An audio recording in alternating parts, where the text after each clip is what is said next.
the ricochet effect. Ricochet effect, like ricochet effect.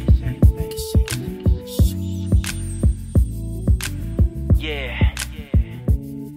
We having conversation with no moderation. Love to the communities, the ricochet effect. Having conversation with no moderation. Love to the communities, the ricochet effect.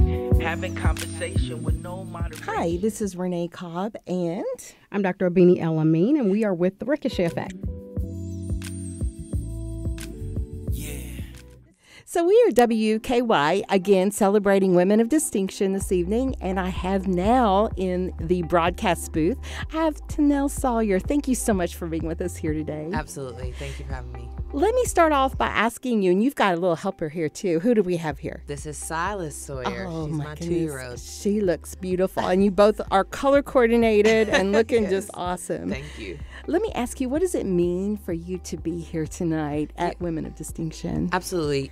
It's such an honor, especially when you think about the way in which you all described what it means to be a distinguished woman, thinking about resilience and using that resilience to make a difference in the community. And it's really everything that I am.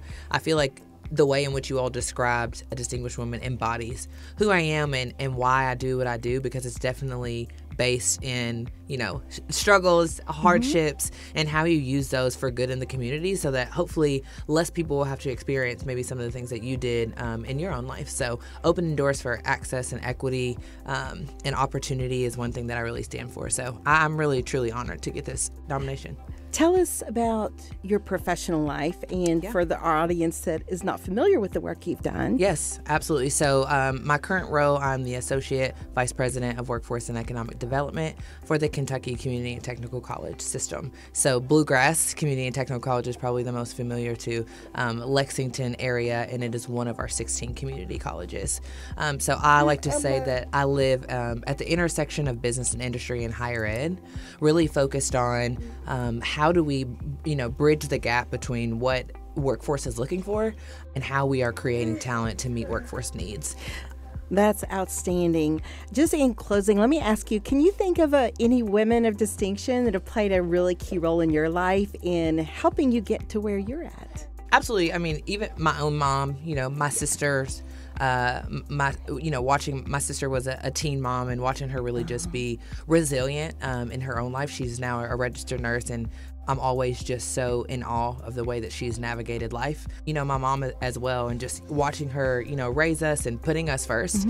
I feel like a lot of times, and now that I am a parent, you don't recognize the challenges that your parent experiences, because a lot of that, they mask or don't want you to see. And so I would definitely say that. I'd say from a fangirl standpoint, Michelle Obama, always a fan. We've had that one mentioned before here too. She has so much poise and grace, and her leadership and the way that she leads is just admirable. So absolutely. Well, thank you for taking a few moments before we have this wonderful celebration to say hello. Thank you. Absolutely. Thank you.